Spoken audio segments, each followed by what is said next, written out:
Hey guys, welcome back to another video. I hope you had a wonderful start to your week, are recharged from the weekend, and are ready to fight for your place under the sun, as my father says. So today will be a little bit of a different video because I was going through my emails, and I do get a lot of them from you guys. And one thing I realized is that there are three categories of emails that I get on a daily basis.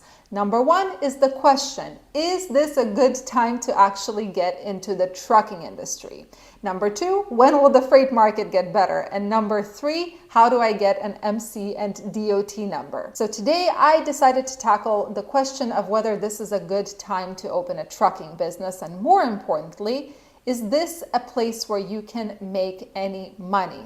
Now, if you're new to my channel, welcome. I teach about the trucking industry with a heavy focus on the spot market as well as freight market analysis. So if this is a topic that interests you, feel free to subscribe down below and join our amazing community. All right, so clearly from all these emails I'm getting, it's no doubt that people still have a high interest in actually getting into trucking, and I think it all stems from what happened in 2021. So let's go ahead and dissect this topic and look at it from a more realistic perspective that hopefully helps those who are asking that question understand whether this is a good time to actually start a trucking business.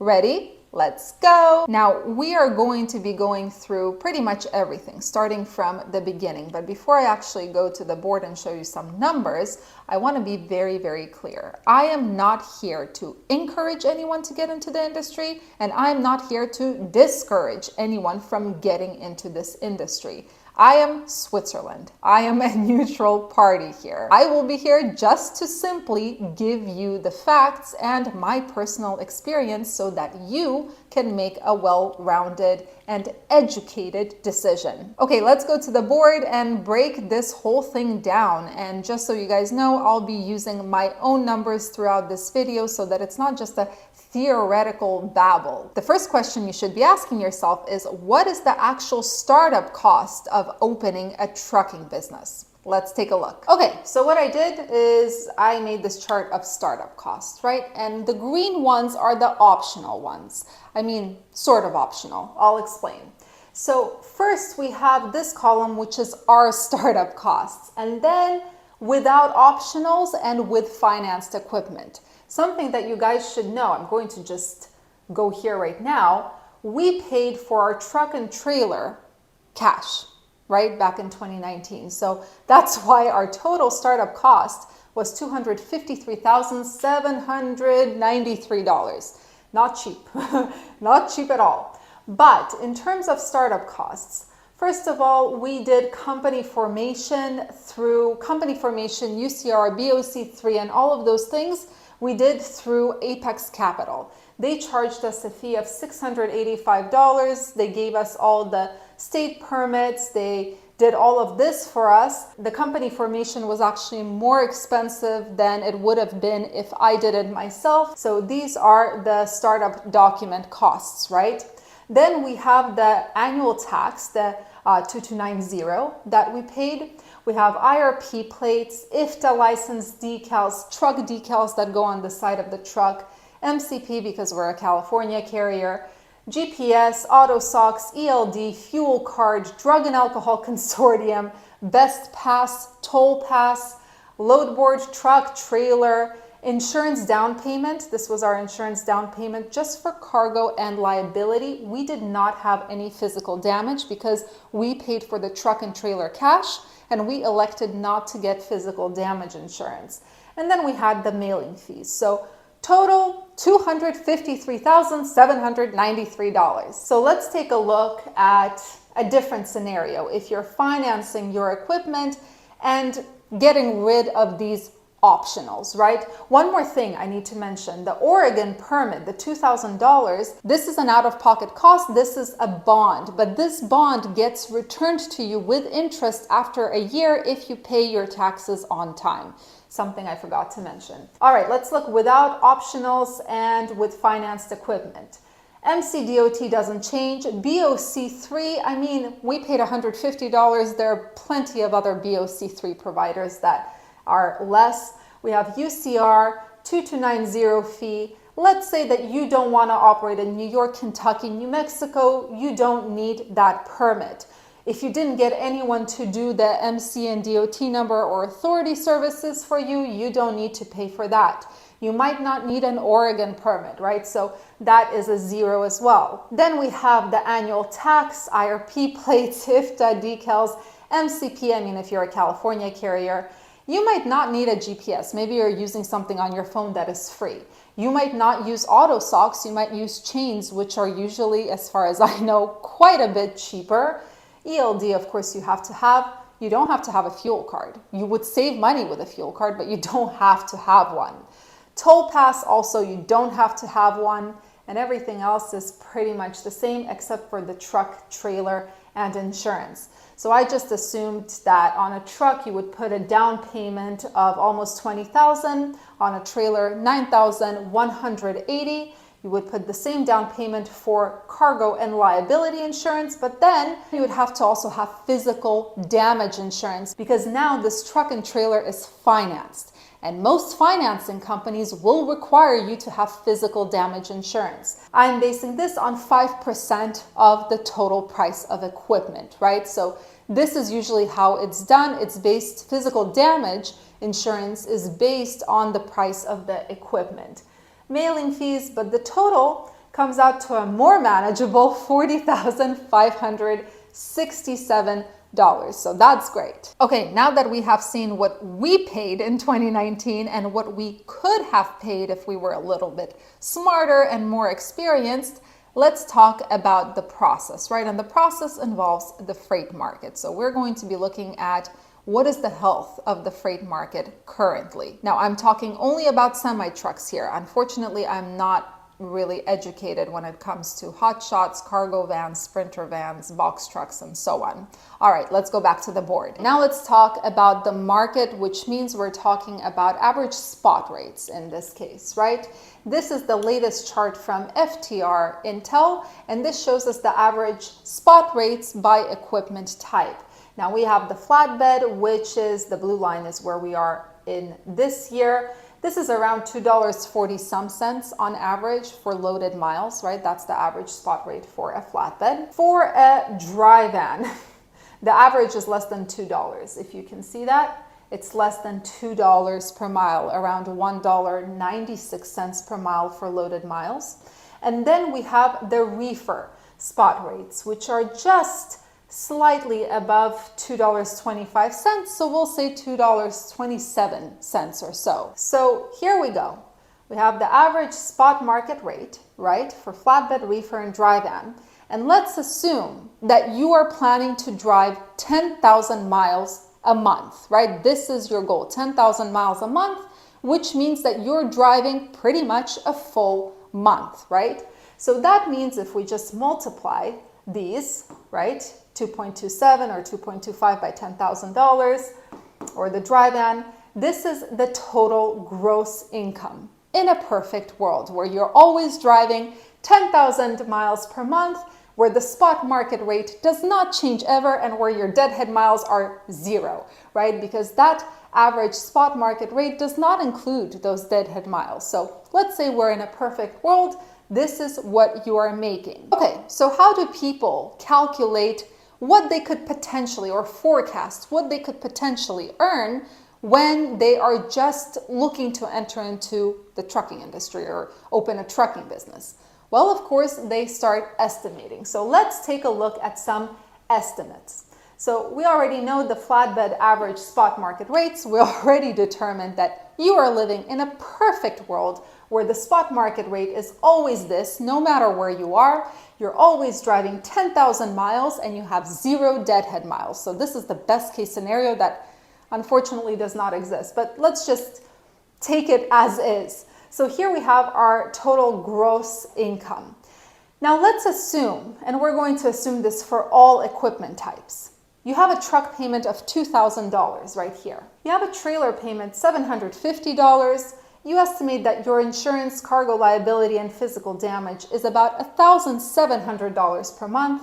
You have a load board, ELD, This is your fuel for the flatbed. For the reefer, it's $7,500 instead of $6,500 because of that reefer fuel, right? The reefer has to operate on diesel as well. You determine that your maintenance expense is going to be around $2,000 per month. That's what you're planning on. Your IRP, you decide to divide into 12 months. Let's say approximately $2,000 per year comes out to $167 almost dollars. Then you have a driver. A lot of people are asking me whether they can get into this industry and delegate driving and dispatching. So you have a driver, 60 cents per mile. This does not include workers' comp insurance, and it does not include any employer taxes. You delegate dispatch 5%, scales, tolls, and other consumables, things that you get on the road, like for example, I don't know, your coolant is low or whatnot. These are other consumables. So in this perfect scenario where you estimated these expenses, you started with a gross income in a perfect world of $24,500 with a flatbed. After all of these monthly expenses, you end up with $3,308 in profit. And this is with a driver and dispatch. For a reefer, you start with $22,700 in gross income.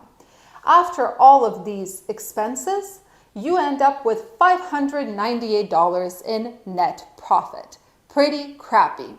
All right, let's take a look at the dry van, because we know the dry van rate per mile is horrid. So you start with $19,600, right, gross income, and after all the expenses, you're left with negative $1,346. You just lost $1,300, a little bit over $1,300. Now, let's take a look at the same scenario, because honestly, one thing that I have realized is that a lot of people tend to underestimate their expenses. So let's take a look at this exact scenario, but I'll plug in the numbers from my company for one truck. So let's take a look. So all of these things are real except for the driver's salary and dispatch, which are fake numbers here. So everything is the same. The only thing I have changed is now you decide to drive 10,200 miles, and they're all loaded. There is not a single deadhead mile to be seen. So here are the gross incomes right here for flatbed, reefer, and dry van. So truck payments. For one of our trucks, our truck payment is almost $3,500. Then we have a trailer payment, right? This is for the rental. Then we have insurance, which includes physical damage, because that truck payment and that trailer payment, these are not paid off. So we are required to have physical damage, $1,811 or $12. We have the load board, which went up in price. ELD, this is our fuel expense, $8,136. Maintenance was okay. IRP stays the same. Driver salary, $6,120 based on 60 cents per mile. Again, does not include workman's comp, does not include taxes, employer taxes. Dispatch, scales, tolls, other consumables. So on a flatbed, this comes out to a net of $2,349, right? On a reefer, it comes out to $604.97 net in 1 month. And finally, on a dry van, it comes out to negative $2,398. So losing $2,400 pretty much that month. The next thing I have to mention, because if you're looking to start a trucking business, you're going to be a new authority, most likely. You're going to get an MC and a DOT number. So let's tackle the current realistic situation with brokers. The reality is, if you think that you're going to get your MC, your permits and everything, and then start easily booking loads left and right, that unfortunately is not the case in 2023.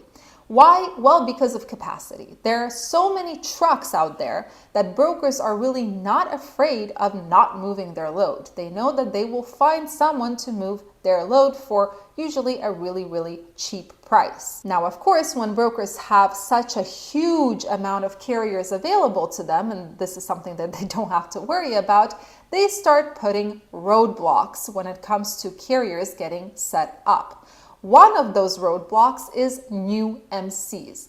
More and more brokers are deciding not to work with new MCs, new authorities. Some brokers require 1 year of authority. I have heard a broker require 2 years of authority, and even though we have had our baby company for what seems like forever, we still cannot work with that broker. Unfortunately, I forgot who the broker is. Now, that was not an issue back in 2019 when we started. Of course, there were brokers that required 3 months, 6 months, 9 months, a year of authority, but never 2 years, right? And there were ways to kind of go around it. It was easier to find brokers to work with. Now, the question is it impossible for new carriers to actually find freight? Absolutely not. It is not impossible.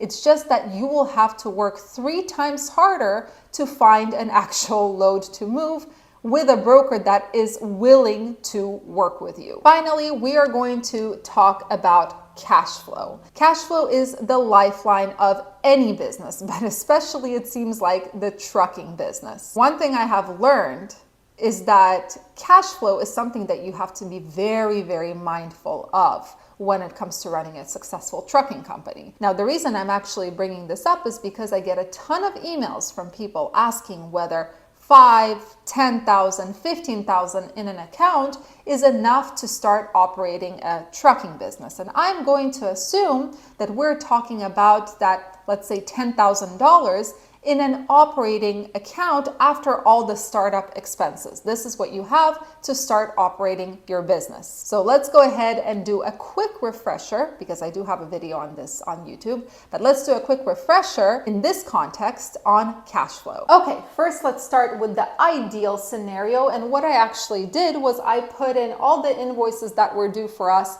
last month on the dates they were due. And then I put in some of the expenses for one of our trucks, right? The one that I show you every single month. So ideal scenario is where all the brokers pay exactly on time and where you can estimate your expenses to the T. So let's take a look. You start with $10,000 in your account, right? That's your starting balance. Then week 1, you're expecting $2,400 from a broker, but you also have the trailer rental, insurance, fuel, and driver pay. Now, these are fixed expenses. So you know what these are going to be. Fuel and driver pay, you estimate. And usually, unfortunately, like I said before, people tend to underestimate. So let's take a look at week 1. We had an income of $2,400 and an expense of $5,859. So our ending balance in the account is $6,540. So that's what we start week 2 with. Now, week 2, you know that you are going to get $2,200 that week. Again, you estimate fuel and driver pay, and you know that your load board payment is due on the 5th, every 5th of the month. So let's take a look at what happened on week 2. So on week 2, we have our starting balance, our income, our expense, and we end with $5,310 in the account. So we're slowly depleting our operating account, our cash flow. All right, so week 3 comes along and you have a ton of payments due. $2,000 here, $2,200 there, $1,000, $2,400, and your only expense that week is fuel and driver pay, which you estimated. So now your ending balance is actually $9,660. So, okay, you increase the cash flow, which is awesome. So that's what we start this week with. Again, you have a few payments coming in and some expenses. And basically going week by week like this, when you estimate your expenses and decide that all brokers are going to pay on time, at the end, you're left with an ending balance of $11,190 in your account, in your operating account, which means you increased your cash flow by about $1,200 or so. But unfortunately, this is not realistic because we cannot predict all of our expenses. Trucking is one of those businesses where expenses pop up out of nowhere when you least expect them. So let's take a look at a different scenario. So here what I did was I am still assuming that every single broker is going to pay on time, right? If it's due on the 1st, it's going to be paid on the 1st. But now we have real fuel expenses, real driver pay, and some random expenses that we did not expect. So for example, week 1, we have fuel that's $721 and the driver pay is $1,800. Week 2, fuel is super expensive because you have been busy running through California where fuel ain't cheap.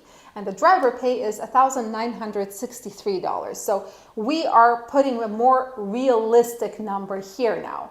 But on top of that, you now have all of a sudden tire service because your tires went flat. So that's an additional $625. Then you have scales, right? $13, not so bad. Then you have a truck wash, more scales, you have tolls that you did not expect or you forgot about. Then you have all of a sudden a catastrophe and you have to call tow service because your truck just broke down. So you pay $300 for towing your truck to the service center, and that truck service ends up costing you $7,650. So in this scenario, what happens? Well, you started with a balance of $10,000, and just because there were some unexpected expenses, your ending balance is $1,327 now at the end of the month in your operating account. So you just depleted that operating account by $9,000, right? So pretty crappy. But something that you have to remember is in this scenario, we assumed that every broker is going to be paying on time. Unfortunately, that is not the reality. Most of the time, brokers are late with payments. So let's take a look at a realistic scenario. All right, expenses here did not change at all. It's the same ones that we just looked at. But now the $2,400 that was supposed to be paid here is paid on the 6th. The amount that was supposed to be paid on the 9th is paid on the 15th, and so on and so forth. And some of the payments from the end of the month have been pushed to the next month, right here. So what happens in this scenario? No expenses have been changed. If you don't believe me, pause the video and just scroll back and look. Well, your starting balance is $10,000. Your ending balance, because brokers are late, is negative $4,952. This is why having a good factoring company is really important to consider, right? Now, another thing you have to consider is that with a factoring company, you're not getting the full amount. You are going to be giving away 2 to 5% of the load rate, which can also bite you in the butt a little bit if you're not careful. But factoring is what can help alleviate this problem as much as possible. So as I said in the beginning of this video, and I stand by it, I am not here to encourage anyone, and I'm not here to discourage anyone. I think I have been pretty neutral throughout this video, or at least I hope I have been, but I'm definitely not here to tell you what you have to do with your life. It's your life, you get one life, do with it what you want, right? Who am I to tell you what to do? I'll tell you this, we entered this industry in 2019, and I didn't even know this, but it was a freight recession back in 2019, and we had zero experience, and we are still here 4+ years later, so that's good. And then there are people who entered at the peak and are broke now, right? So that is a very individual thing. But one thing that I do want you to take away from this video, getting into the industry, if you have cash laying around, is extremely easy, right? If you can pay for your truck, your trailer, you can pay that down payment on insurance, you can afford all the permits, all the extra tools that you have to have. It's extremely easy. It's a question of money. The challenging part is staying afloat, especially in an environment where everything is against you. We have the inflation, we have the low rates, we have the overcapacity, and unexpected expenses everywhere. Is it doable? Yeah, 100% it is doable. But you have to measure that inflow and outflow of cash just like you would on a ship that's about to sink, right? Water on a ship that's about to sink. Now, does that mean that carriers are on the verge of sinking? Yes, absolutely. There are a bunch of carriers, smaller carriers, bigger carriers, doesn't matter. A lot of them are on the verge of sinking and they are in survival mode, which means that they don't care about profit right now. They care about making sure that their expenses do not exceed their income. Breaking even is just fine. And these carriers are working 3, 4, 5 times harder to get a fraction of the result. I'm speaking from experience here because This is something that I do. I work my butt off, much more so than I did from 2019 to 2022, and I'm getting just a small crumb of what I used to get. So that of course weighs on you. Anyway, guys, I hope that this video answered some of those questions regarding whether it's time to get into the trucking industry and whether there's any money to be made. Wishing you all a wonderful rest of your week, and I'll see you in the next video.